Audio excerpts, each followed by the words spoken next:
So today we're talking about philosophical skepticism and whether it's even possible to have knowledge. See, you might believe that you're watching a YouTube video right now, but it's possible that that belief is false. And instead your perceptions are just illusions or hallucinations created by an evil demon.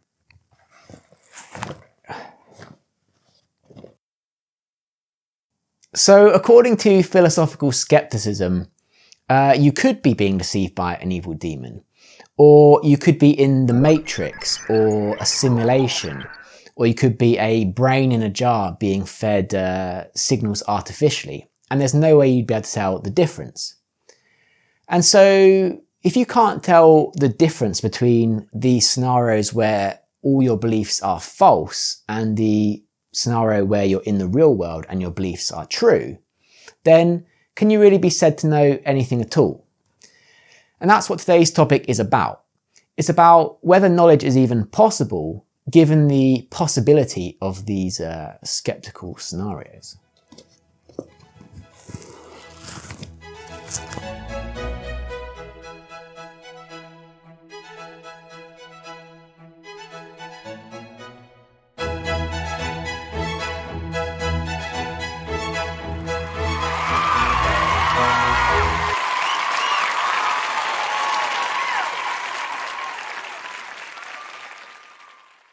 So philosophical doubt is not like the doubt we might have about things in our everyday lives.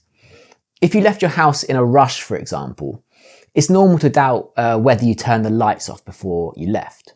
Or if you can't remember your friend's birthday or you're not 100% sure, you might doubt whether her birthday was in August or September.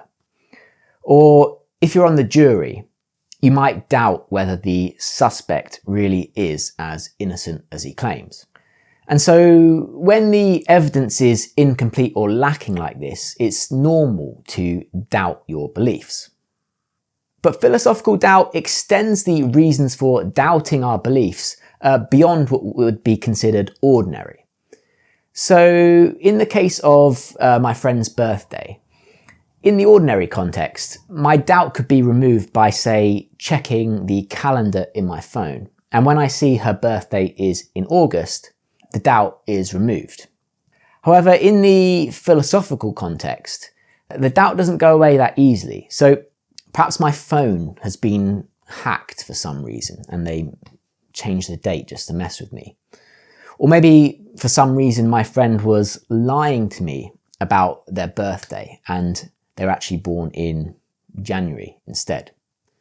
Or maybe, and here we go with the wacky philosophical thought experiments, maybe I'm just a brain in a jar being fed electrical impulses artificially. And so when I thought my friend told me her birthday was in August, it was actually just, these artificial electrical impulses. And in reality, my friend doesn't even exist.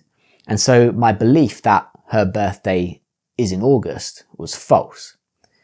And so, unlike the ordinary context, it's not quite so easy to remove philosophical doubt, because how do I prove whether I'm in the brain in a vat scenario or my friend really does exist and she told me that her birthday is in August? The brain in a jar scenario is a classic. If we assume experience is just electrical impulses generated in the brain, then those same electrical impulses generated artificially would create exactly the same experience from your perspective as if what you were experiencing was really happening. And so there's no way to tell from your perspective whether you're in the real world scenario or whether you're in the brain in a vat scenario and your experiences are being generated artificially. If you've seen the film The Matrix, that's kind of what's going on there. Not that clip. Right now, we're inside a computer program. Is it really so hard to believe? So in The Matrix, the machines enslave humanity to use them for energy and kind of keep them enslaved by feeding them this artificial stimulus of what they think is a real life, but actually it's just basically a computer program.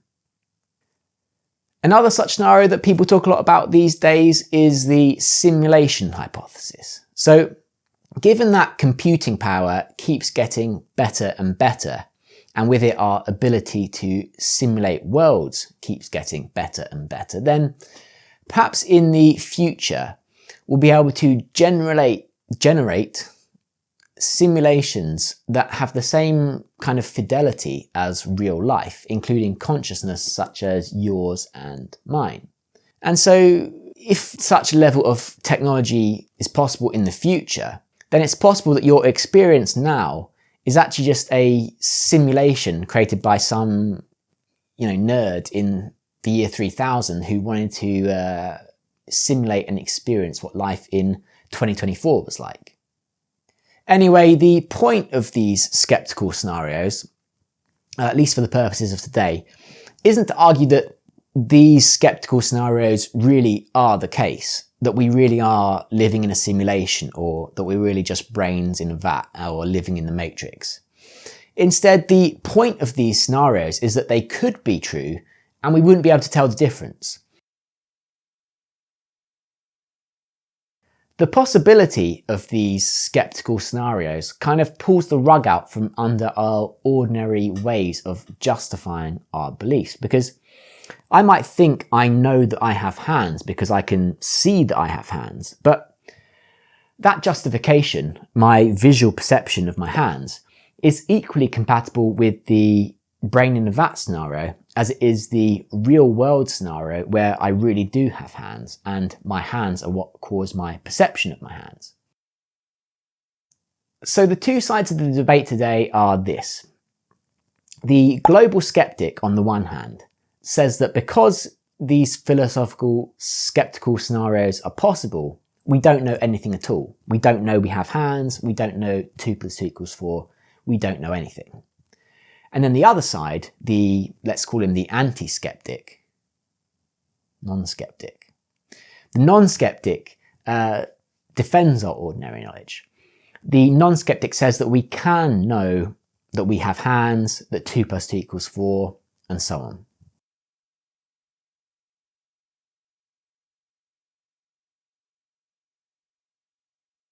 Before the Matrix and computer simulations and all that, there was Descartes. And in Meditations, Descartes describes a scenario that serves the same purpose as these thought experiments. A scenario where all your beliefs could be false and you wouldn't be able to tell the difference. But before we get on to this most extreme sort of global form of skepticism, Descartes first goes through two kind of lesser waves of doubt. The first wave of doubt is illusion. Sometimes things aren't as they appear. So if you remember from the Knowledge from Perception video, we talked about a few illusions. We talked about how a square tower might look round from a distance, or the classic, how a stick in water can look crooked when it isn't. Sometimes our senses tell us that something is one way, but the reality is something different. And so Descartes says that because of this, we can't always trust our senses. But just because of illusions, we don't have to throw the baby out with the bathwater. We can still trust our perceptions a little bit, says Descartes. Because yes, even though there are scenarios like the crooked pencil, where sense perception is inaccurate, these scenarios are quite rare and specific. These kinds of errors, says Descartes, don't give us reason to doubt all our beliefs. They don't give me reason to doubt that I'm filming a YouTube video right now, for example, or in Descartes' case, that he's sitting by the fire in his dressing gown. However, the next wave of doubt, dreaming, gives me reason to doubt all sorts of things, such as whether I really am filming a YouTube video right now. When we're dreaming, we often don't realise that we're dreaming until we wake up. And so it's possible that I'm actually in my bed dreaming that I'm filming this YouTube video. And so my belief that I am filming a YouTube video would actually be false. This dreaming scenario undermines a lot of our justifications for belief, because for all you know, you could be dreaming and you wouldn't be able to tell the difference. But even in a dream, says Descartes, there are still general things that correspond to reality, such as colours, shapes, physical objects, and so on. Even if the specific things we're dreaming aren't real, there are still general things that are common to both the real world and dreams that can't be doubted. For example, Descartes says, whether I am awake or sleeping, 2 and 3 added together always make 5, and a square never has more than 4 sides. So this brings us to Descartes' third wave of doubt, the evil demon scenario, and this scenario undermines even our most basic beliefs. Descartes imagines a being with the power of a god, but who, rather than using his powers for good, as God would do, uses his powers for evil to deceive you. It's possible, says Descartes, that such a being has wished that I should be deceived every time I add 2 and 3 or count the sides of a square. And this thought experiment can be extended to pretty much anything we consider to be knowledge.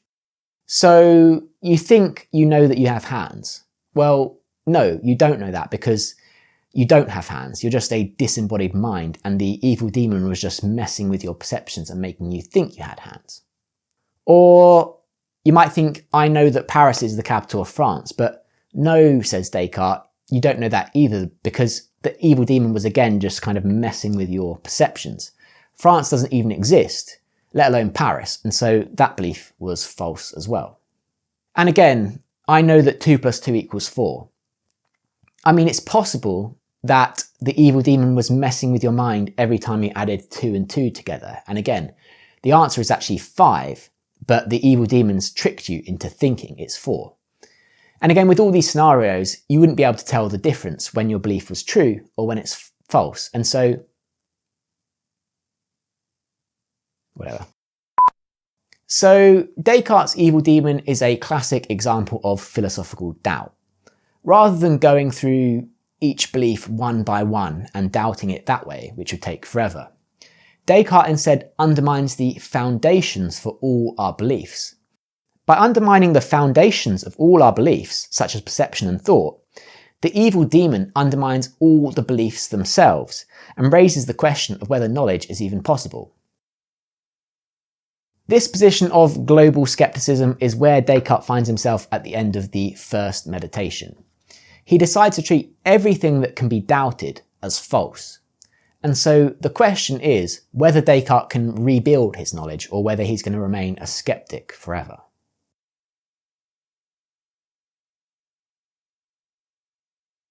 So there are a number of different strategies the non-skeptic can use to defend our ordinary knowledge against these skeptical scenarios. And a lot of these responses draw on topics we've covered in previous epistemology videos, so you might be familiar with some of them already. Some strategies accept that we can't conclusively disprove these skeptical scenarios, but nevertheless argue that we can justify our beliefs and so possess knowledge. Other strategies look at the definition of knowledge itself and argue that, according to these definitions, we can still possess knowledge despite the possibility of these skeptical scenarios. But the first response we're going to look at, Descartes' own response, tackles the evil demon head on. At the end of the first meditation, Descartes is in this position of global skepticism, doubting all his beliefs. Because of the possibility of deception by the evil demon, Descartes decides to treat anything that can possibly be doubted as false. If you remember infallibilism from the definitions of knowledge video, then that's the approach Descartes is working with here. In order for something to count as knowledge, it must be impossible to doubt. Obviously, infallibilism sets a very high standard for knowledge, but Descartes spends the next 5 meditations trying to rebuild his knowledge from the ground up, using only the powers of his mind, or intuition and deduction as we called it in the previous video. So the first step Descartes takes to rebuild his knowledge is the cogito argument. So we talked a bit about it in the last video, but just for a quick recap. So cogito ergo sum is Latin for I think, therefore I am, and it's probably the most famous philosophical quote ever. And Descartes' point here is that even if he is in the worst case scenario where he is being deceived by an evil demon and everything he's ever seen or heard has been a lie, he can still be sure of at least one thing, and that's that he exists. Because even if, like I said, the evil demon has deceived him in every way, there has to be something that exists that's being deceived in the first place. And so the very fact that Descartes is able to doubt his existence proves he does exist. And so this is one way we can potentially reject the global skeptic's claim that we don't know anything. Descartes would say, at least at this stage, we can be certain of at least one thing, and that is that we exist. But obviously, I exist isn't much knowledge, and so Descartes spends the next few meditations continuing to rebuild his knowledge, using only the most certain of logical deductions to do so. So Descartes' next step is to prove that God exists. And Descartes gives a few arguments for God's existence, including versions of the ontological and cosmological arguments, but we'll cover those in later videos. Instead, I'm just going to quickly rehash the trademark argument for God's existence that we talked about in the previous video. So in the trademark argument, Descartes says the cause of an effect must have as much reality as the effect. In the previous video, I used an example of a ghost to illustrate what I think Descartes means by this. If a non-physical ghost punched you, it couldn't cause a physical bruise because the ghost has less reality than your physical reality. So with this in mind, Descartes' next point is that he is a finite and imperfect being. He's a human being. But, says Descartes, he is a being with the concept of God in his mind, and the concept of God is the concept of an infinite and perfect being, something with infinite reality compared to Descartes' finite reality. And so, given the previous point about the cause of an effect must have as much reality as the effect, then Descartes says the cause of this idea of God, this idea of an infinite and perfect being, something with infinite reality, must itself be an infinite and perfect being. And so an infinite and perfect being must exist, and so God must exist. So I exist and God exists, and at least as far as Descartes is concerned, these beliefs have been established in a way that's impossible to doubt, and so these are two claims we can use to reject global skepticism. Then finally, Descartes argues, given that God exists, and given that God, by definition a perfect being, wouldn't be a deceiver, then Descartes can trust that his perceptions of physical objects are accurate and that the external world exists. So if Descartes were to look at this Rubik's Cube, or if I were to look at this Rubik's Cube, I would form the belief that this Rubik's Cube exists. But if the Rubik's Cube didn't exist, and this perception was just, an idea that was put in my mind by God, say, a bit like Berkeley's idealism, then that would be a bit deceptive, because God is making us think the object exists when it doesn't exist. But God isn't a deceiver. God wouldn't allow us to be deceived in this way. And so, given that God exists, as established in the previous trademark argument, Descartes argues that he can trust his perceptions of objects. And so with this, Descartes has kind of restored the foundations of his belief. He can trust his perceptions because he can trust that God wouldn't deceive him. So it's a rather long-winded way of defending our ordinary knowledge, but that's what Descartes has attempted here. Descartes has tried to provide a sort of chain of justification, stretching all the way back from our once uncertain perceptions, all the way back to the firm foundations of certainty. And so my belief that I'm not in some skeptical scenario such as the evil demon or the brain in a vat can be justified, and with it, my ordinary knowledge can be justified. Descartes is probably right that if we can prove God exists, then we probably can justify our perceptions and justify our ordinary knowledge. But there are all sorts of steps along the way where the skeptic might challenge Descartes' arguments. For example, Is it really true that the cause of an effect must have as much reality as the effect? Is it really so impossible that Descartes himself, a finite and imperfect being, couldn't have somehow come up with the concept of an infinite and perfect being by himself? Or is it really so impossible that an evil demon, a less than perfect being, could have put this idea of an infinite and perfect being in Descartes' mind as a sort of deception? Are all these things really so impossible to doubt that we should say they are certain?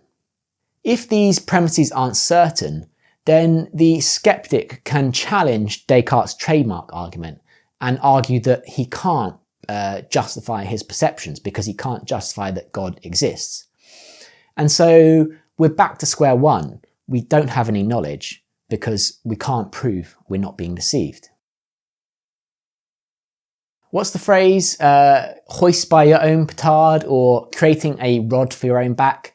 I think that's kind of what Descartes is doing in Meditations, because in demanding absolute certainty and the impossibility of doubt for knowledge, Descartes just makes it too easy for the skeptic to challenge his arguments. It's just too easy to come up with skeptical scenarios, however unlikely, that challenge Descartes' chain of reasoning here. As we saw in the previous video with Hume's fork, even the cogito argument, I exist, can potentially be doubted by skeptical arguments because it's conceivable and possible that you could have a thought without a thinker. It's possible that perhaps the evil demon is just creating a bunch of disembodied thoughts that I exist, but these thoughts are false because there's no I, there's no thinker of these thoughts. And so, although Descartes seems to think he's defeated the skeptic, I'm not so sure. Sorry, Descartes. Descartes' infallibilism perhaps concedes a bit too much to the skeptic. We might argue that we know all sorts of things. I know that Paris is the capital of France, that I'm filming a YouTube video right now, and that I have hands, even if I can't be 100% certain of these things. My beliefs here are justified by my perceptions. I can see that I'm filming a YouTube video right now, and I can see that I have hands. And of course, it's possible that my perceptions here are inaccurate because I'm in one of these skeptical scenarios. But does the mere possibility of these skeptical scenarios really mean that my perceptions don't justify my beliefs whatsoever? If you remember the veil of perception issue for indirect realism from the knowledge from perception video, we can adapt some of the responses to this argument to defend our ordinary knowledge against the skeptical challenge. So you remember how Locke argued that different senses confirm the existence of the same object. If you see some words on a bit of paper, for example, and then you ask someone to read those words back to you, the noises you hear them speak will confirm the same words that you saw with your eyes. And so if you doubt whether the piece of paper with the words on it really does exist, well, you can confirm its existence with a different sense. Our knowledge from perception is justified not by one single sense, but it's corroborated and confirmed by multiple different senses. And okay, Locke's argument here doesn't prove with 100% certainty that these perceptions really do reflect reality, but Russell would argue that the existence of mind-independent objects, i.e. that perceptions really do reflect reality, is the best hypothesis.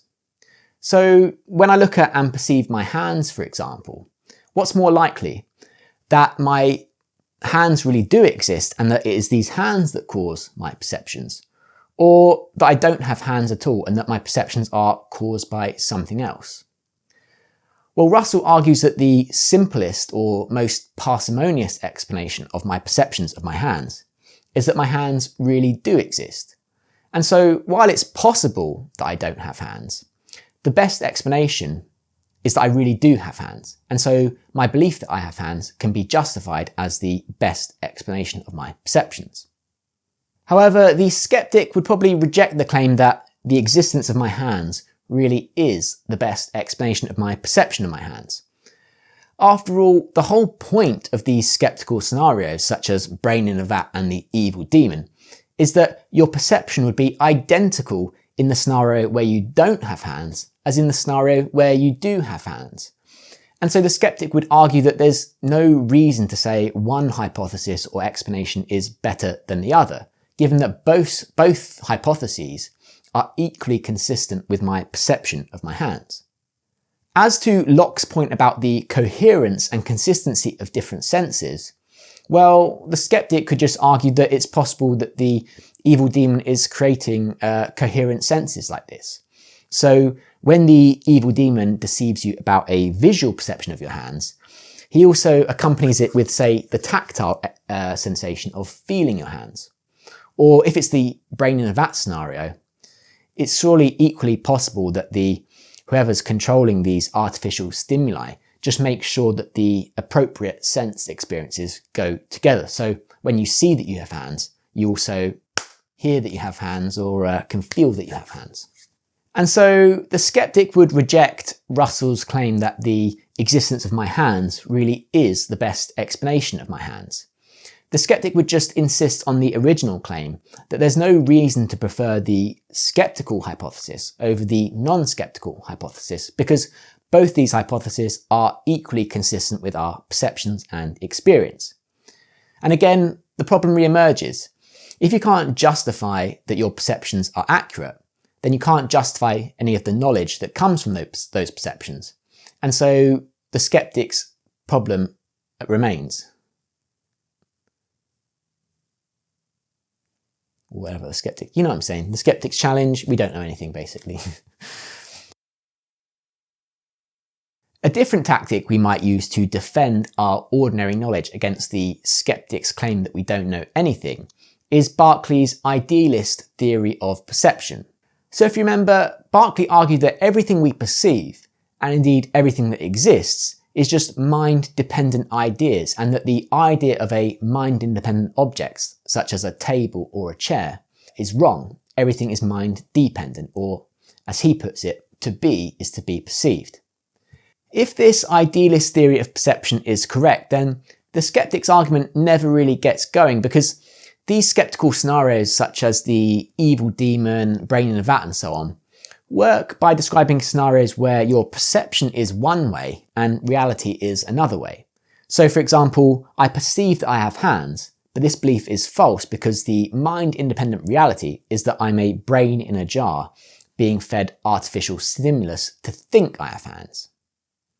However, on the idealist account of perception, such a distinction between my perceptions of my hands and the reality doesn't really make sense. So according to Berkeley's idealism, what my hands are just is the idea or perception of my hands. And so it doesn't make sense to say that these perceptions are somehow inaccurate because, again, to be is to be perceived. And so if idealism is correct, the skeptic's argument where it's possible that your perception could be different from reality never really gets going because according to idealism, perception is reality. However, for this response to work as a response to skepticism, then idealism needs to be the correct theory of perception, and that's up for debate. I won't rehash the whole idealism topic again here, but if you remember, illusions and hallucinations are one way we could respond to and reject idealism. For example, if idealism is correct and perceptions are reality, then when I'm suffering from a fever or take drugs and perceive goblins on my sofa, then idealism has to say that this perception is accurate, that there really are goblins on the sofa, because to be is to be perceived and perception is reality. But this is clearly false. There's clearly a difference between my perception, where there's goblins on the sofa, and the mind-independent reality where I don't have goblins on the sofa. Of course, idealism can, and indeed Berkeley does, respond that hallucinations aren't really perceptions at all. They are imaginations and products of our own minds, such as dreams. But this just creates another opening for the skeptic, because if it's possible to sometimes confuse perceptions with imaginations, such that you can't tell the difference between perceptions and reality, then isn't it possible that all your perceptions could be such imaginations? If, in the moment, you can't tell the difference between a hallucination and a real perception, then you can't justify whether your perception is real or not. And again, if you can't justify whether your perception is accurate or not in the moment, then the skeptical problem re-emerges. You can't justify your perceptions, so you can't justify your beliefs, and so the skeptic would insist that you can't have knowledge. A different approach to defending our ordinary knowledge against the skeptical challenge instead focuses on the definition of knowledge. So all the other responses to skepticism we've looked at so far assume that knowledge requires something like justification, and this is where the skeptic's argument gains a foothold, because if we can't justify whether we're in the real world or whether we're in some skeptical scenario, such as the evil demon, then we can't justify the accuracy of our perceptions and any beliefs that result from them. If we can't justify the accuracy of our perceptions because those perceptions are equally consistent with skeptical scenarios where those same beliefs are false, then we can't justify our beliefs, and so we can't possess knowledge if knowledge requires justification. But perhaps this kind of justification is not necessary for knowledge. If you remember reliabilism from the definitions of knowledge video, this definition rejects the justification condition of knowledge and instead replaces it with something like formed via a reliable process. So a reliable method is one that produces true beliefs consistently and in a reliable fashion. And the difference between a reliable method and a justification is that where a justification requires you to be able to explain the process or provide kind of underlying reasons that support the belief, a reliable method doesn't require this. So for example, a dog can't justify its belief that there is food in the bowl, and yet it knows there is food in the bowl because this belief was formed via its eyesight, let's say, and let's say its eyesight is accurate and reliable. Or if a person can reliably tell two sets of twins apart, even if they can't justify or explain how they know which twin is which, then their belief about which twin is which does count as knowledge, even though it isn't properly justified. Anyway, applied to the skeptical challenge, reliabilism can argue that most ordinary knowledge is formed via a reliable method. Assuming I'm not in one of these skeptical scenarios like the evil demon or brain in a vat, then my eyesight and other methods of forming beliefs do count as reliable methods because they cause me to form true beliefs. Assuming I'm not a brain in a vat, then when I look at this elephant, my eyesight causes me to form the belief that this is an elephant. And because I'm not a brain in a vat, my belief is true. Now, of course, I can't justify my belief that I'm not a brain in a vat, but I don't have to justify my belief for my belief that this is an elephant to count as knowledge, because the belief is true, regardless of whether I can prove it, and it's formed via a reliable method, i.e. my eyesight. Of course, I still can't know I'm not in one of these skeptical scenarios. My eyesight can't distinguish between the brain in a vat scenario and the real world scenarios, but that doesn't matter. Assuming I'm not in one of these skeptical scenarios, regardless of whether I can prove it or not, then I'm forming true beliefs in a reliable method using my eyesight. And so my belief that I have hands counts as knowledge because it's a true belief formed via a reliable method. Obviously, if I am in the brain in a vat scenario or the evil demon scenario, then my belief that I have hands doesn't count as knowledge because my belief is false and my eyesight is unreliable. So I can't know that I know I have hands, according to reliabilism, but you don't need to know that you know something in order to know something, if that makes sense. Basically, reliabilism's defense of ordinary knowledge is conditional. We can't know whether we're in the evil demon scenario or any of these other skeptical scenarios versus the real world scenario, but if we are in the real world scenario, then our ordinary beliefs are true, and so our perceptions count as reliable methods. And as such, I can know that I have hands because it's a true belief formed via a reliable method. However, for this response to succeed, then reliabilism needs to be the correct definition of knowledge. But as we saw in the definitions of knowledge video, Gettier cases are a potential issue for the definition of knowledge as true belief formed via a reliable method. So I don't want to reopen this whole can of worms, but just as a quick reminder of Gettier cases. Let's say you have perfect hearing, and so your hearing counts as a reliable method. You hear the noise your phone makes when you get a message and form the belief that I have a message. So you pick up your phone and you do indeed have a message, and so your belief was true. But it turns out your phone was actually on silent, and by pure coincidence, someone else's phone that has the same ringtone went off at the exact same time that you got the message. So here, your belief that I have a message was formed via a reliable method, i.e. your hearing. And it turned out to be true. You did indeed have a message. And so, although it's a true belief formed via a reliable method, we perhaps don't want to say that this counted as knowledge because it was just lucky that you really did get a message at the same time the other person's phone went off. If you didn't happen to get a message at that exact moment, you'd have formed the exact same belief, but your belief would have been false. And so it seems a bit of a stretch to say your belief here counted as knowledge, despite being a true belief formed by a reliable method. So what this example is supposed to show is that reliabilism, or at least true belief formed via a reliable process, is not sufficient for knowledge, and so it isn't the correct definition of knowledge. And if this isn't the correct definition of knowledge, then we can't use it to defend our ordinary knowledge claims such as, I know I have hands, against the skeptic's challenge.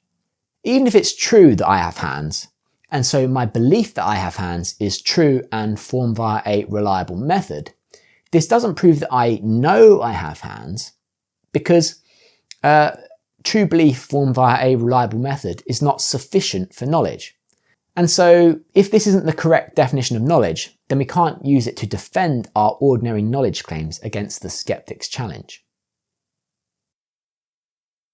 So, to summarise this skepticism topic, we have these scenarios that create philosophical doubt, such as the evil demon, the simulation hypothesis, brain in the vat, the matrix, and so on. And the point of these scenarios is they are scenarios where all your beliefs could be false, and you wouldn't be able to tell the difference. So because of this philosophical doubt, the global skeptic argues that we can't possess any knowledge whatsoever. And just to reiterate, the skeptic doesn't claim that we really are in these skeptical scenarios, that we really are a brain in a vat or being deceived by an evil demon or whatever. Instead, the skeptic's claim is that because we can't tell the difference between these skeptical scenarios and the real world scenario where our beliefs are true, then we can't justify our beliefs, and so that's why we can't possess knowledge. So to respond to skepticism, we don't necessarily have to prove that we're not in one of these skeptical scenarios.